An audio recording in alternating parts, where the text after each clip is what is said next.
Muito bom dia a todos. O meu nome é Francisco Paulino e sou o presidente da Associação SOS Voz Amiga, uma organização que presta apoio emocional através do telefone. Agradeço imenso o convite para estar presente neste evento. Lamento não poder estar em direto e resolvi fazer esta gravação para vos apresentar o nosso serviço, quem somos e o que fazemos. Para tal, tenho uma apresentação para vos colocar. Para percebermos quem somos e o que fazemos, temos de saber de onde vimos. Esta frase não é minha, mas faz-me todo o sentido colocá-la no início desta apresentação. A Associação SOS Voz Amiga já teve como denominação Liga Portuguesa de Higiene Mental. Era um nome que tinha a ver com a época em que foi criada, mais precisamente na década de 50 do século passado. Este é o ofício que aprova os primeiros estatutos da nossa associação.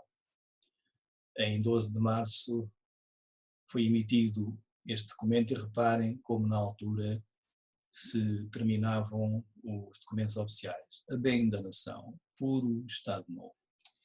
E quais eram os objetivos desta associação? Podemos ver aqui no primeiro ponto, estudar e propor medidas destinadas a melhorar a assistência médica e social aos doentes mentais e aos psicopatas. Dispensar aos portadores de doenças e anomalias mentais, antes ou depois da sua passagem pelos estabelecimentos de assistência oficiais ou particulares, todos os socorros materiais ou morais, de acordo com as indicações testadas pelos dispensários de higiene e profilaxia mental e com as próprias possibilidades. Era já um projeto ambicioso e, de algum modo, a intenção já esboçava uma tentativa de reforma em saúde mental, que se ainda hoje nós dizemos que a saúde mental é o parente pobre dentro da área do panorama geral da saúde, imaginem como não seria naquela altura, nos anos 50. Portanto, esta reforma viria a surgir à escala mundial na década seguinte, anos 60, e o objetivo seria criar uma maior humanização nos cuidados prestados em saúde mental.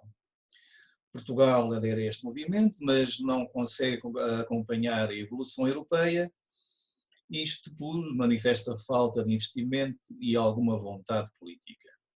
Daí para cá, houve alguns avanços tímidos, mas apenas em 2006 foi aprovado um Plano Nacional de Saúde Mental, mas cuja implementação se tem defrontado com sucessivos atrasos e contratempos, e apenas recentemente foi dado o aval para a criação de uma dezena de equipas locais de saúde mental, num projeto piloto que será, entretanto, avaliado e cuja implementação não sabemos ainda quando acontecerá.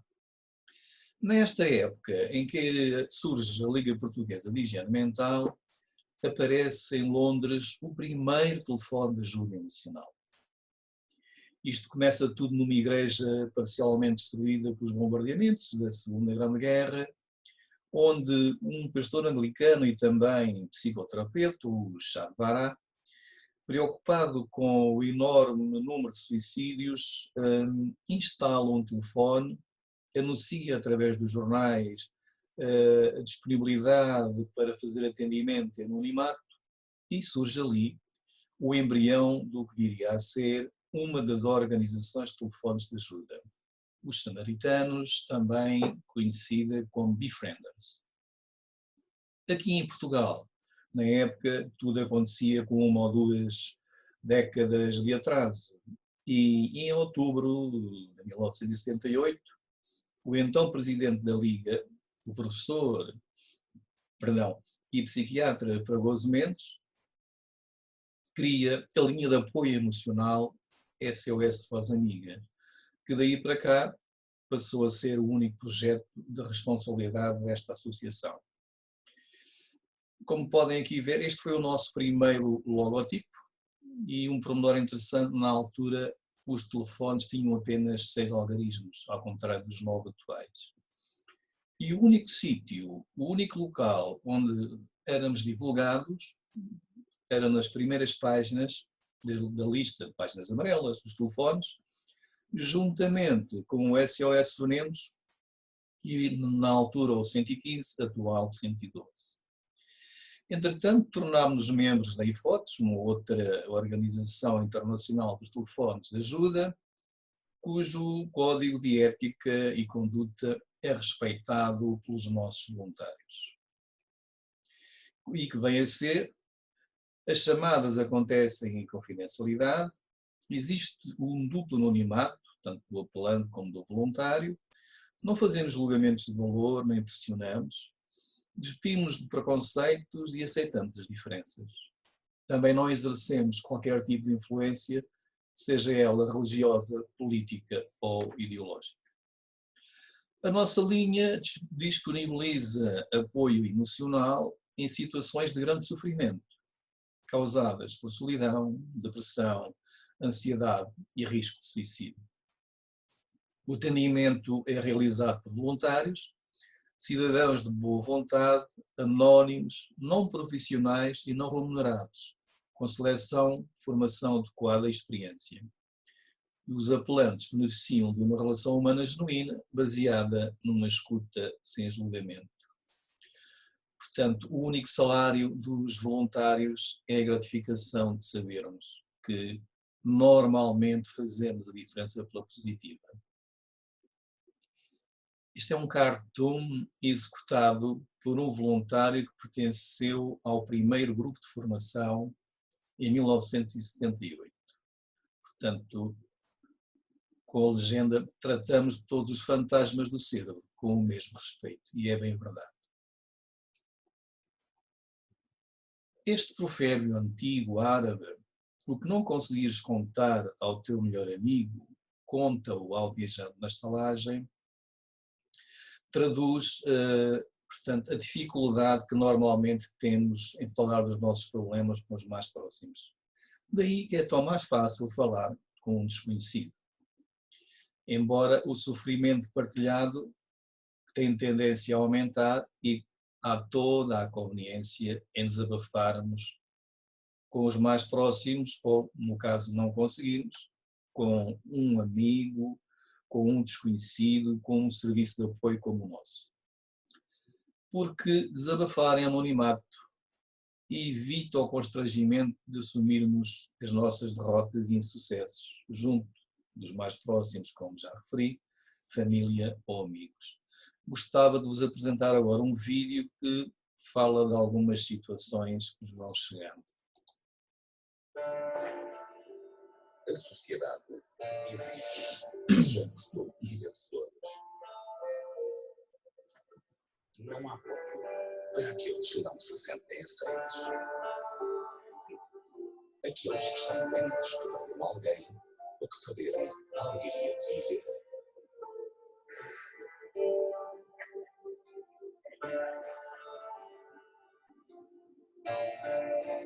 Muitas vezes só precisamos mesmo de falar, ter alguém para nos ouvir, alguém que não conhecemos.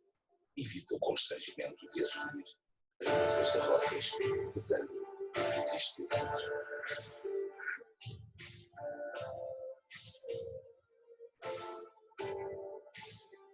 Aqui, nós, voluntários, não fazemos juízos de valor. De forma anónima e confidencial, disponibilizamos como outro ouvido.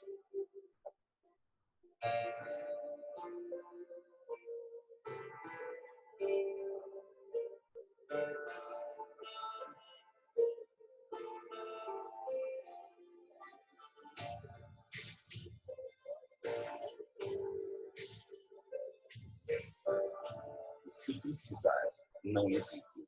Ligue-nos.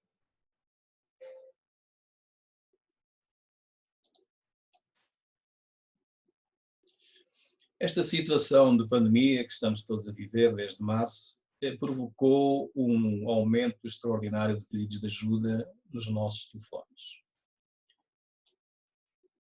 Neste gráfico podemos observar isso mesmo. Reparem, até março, e março sendo o primeiro mês em que as pessoas ainda estavam na expectativa que tudo terminasse, que tudo passasse depressa, não há assim uma grande evidência, mas a partir de abril e até agora, esse número aumentou bastante. E até com um pormenor de que não conseguimos atender todas as chamadas que nos chegam, mas eu já explico. Antes queria apenas chamar a atenção para aqui uma comparação de chamadas entre dezembro e janeiro.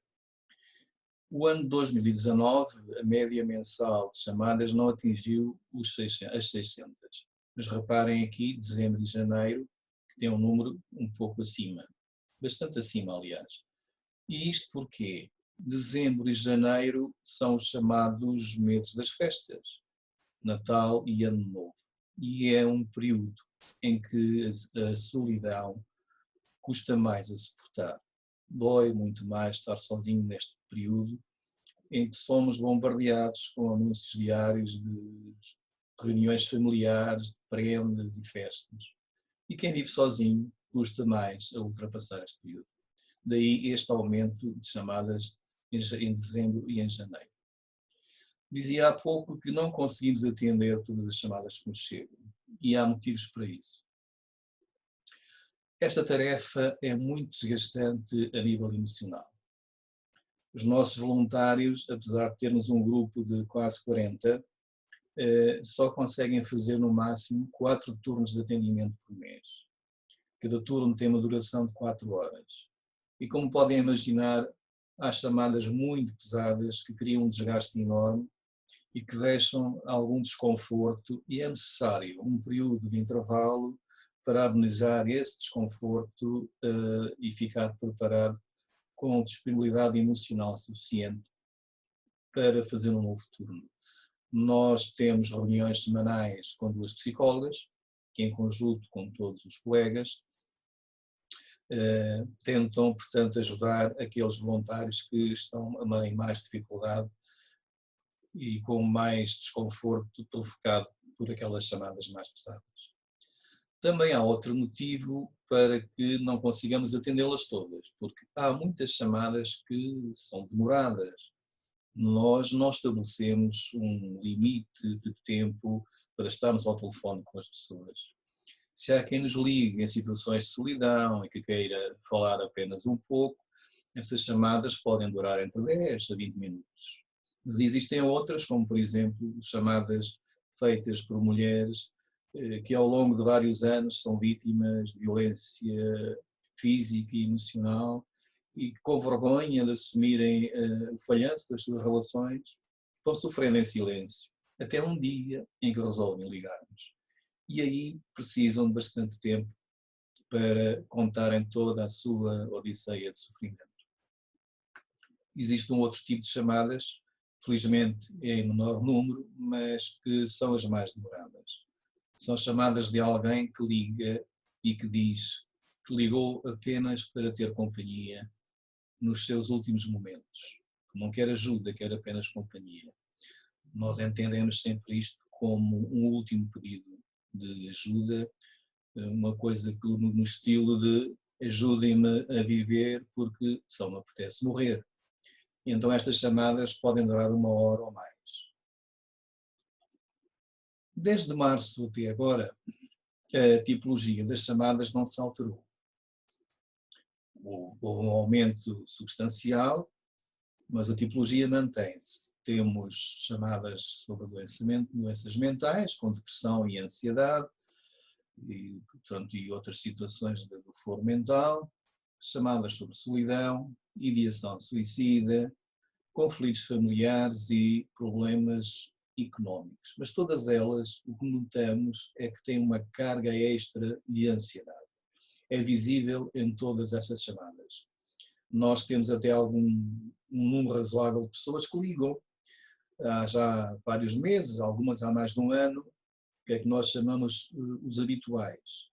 São pessoas que não conseguem ultrapassar um drama qualquer que surgiu nas suas vidas e repetem aquela história de cada vez que nos ligam, portanto, vivem em loop. Mas o que notamos agora é que há uma alteração nessas histórias. Há uma carga de ansiedade que não estava lá antes. Portanto, e todos nós, aliás, fomos afetados. E essa é uma das alterações que nós nos temos apercebido nos últimos meses em que temos atendido estas chamadas. Perdão. Chamava agora aqui a atenção para aquilo que nos vai chegando em termos de género e de idades e as situações mais colocadas. Aqui coloquei apenas dados do primeiro semestre, mas o que se passa é que até agora a diferença relativa entre estas situações se tem mantido. Portanto, estes 6 meses servem perfeitamente de exemplo para falarmos destas chamadas. Em termos de ideação suicida, reparamos que nesta faixa entre os 18 e os 35 anos, e principalmente jovens do sexo feminino, são quem é mais liga. Já em termos de ansiedade e depressão, são os homens entre os 46 e os 55. E aqui é um pormenor interessante, porque no cômputo geral de todas as chamadas, são mais as mulheres que ligam, isto desde sempre. Posso-vos dizer que há uma década a percentagem de mulheres que ligava era de 70% contra 30% apenas de homens. Existirá aqui ainda algum resquício daquele problema cultural em que um homem não deve assumir que é fraco sentimentalmente, não deve chorar e por aí. Mas ultimamente os valores têm-se aproximado, embora continuem a ser as mulheres quem mais ligam. Em termos de solidão, reparem que as mulheres, à medida que a idade avança, são quem mais liga, colocando situações de solidão. E são as mulheres com mais de 65 anos que mais nos ligam, falando da sua tristeza de viverem em solidão. Os problemas familiares e afetivos subiram bastante desde o primeiro período de confinamento. E não deixa de ser interessante. Enquanto que há pessoas em stress e ansiedade porque não conseguem ou não devem abraçar os seus, há outros que vivem em conflito precisamente pela situação que os obriga a estar mais tempo juntos. Não deixa de ser interessante esta dicotomia. Ultimamente, temos recebido várias chamadas de pessoas com fome e com vergonha de o assumir. E só de uma forma anónima é que admitem a sua situação. Nós tentamos encaminhá-los, porque existem alguns serviços de apoio, felizmente, mas não deixa de ser um sofrimento enorme quem tinha a sua vida organizada e de repente se vê a passar fome. Aqui neste gráfico fazemos uma comparação com todas as situações que nos chegam.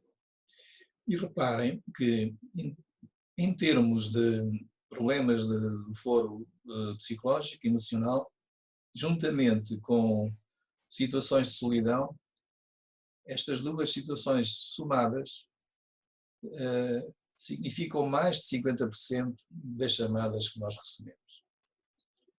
Chamar só aqui a atenção para chamadas sobre suicídio, que antes do confinamento, antes de março, representavam 5 a 6% do total de chamadas e presentemente já ultrapassam os 7%.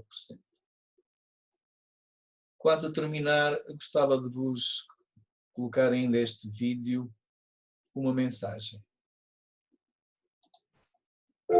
Há 25 anos, o Rui fez um telefonema.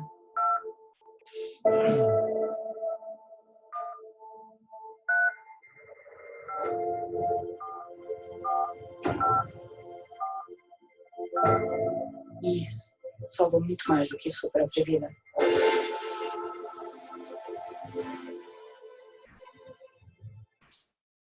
E a mensagem é que, recordando aquele primeiro provérbio árabe, do que não conseguires contar ao teu melhor amigo, conta ao viajante na estalagem, a mensagem é que falar faz bem, desabafar faz bem, alivia a pressão e permite-nos ganhar espaço para enfrentarmos melhor os nossos problemas.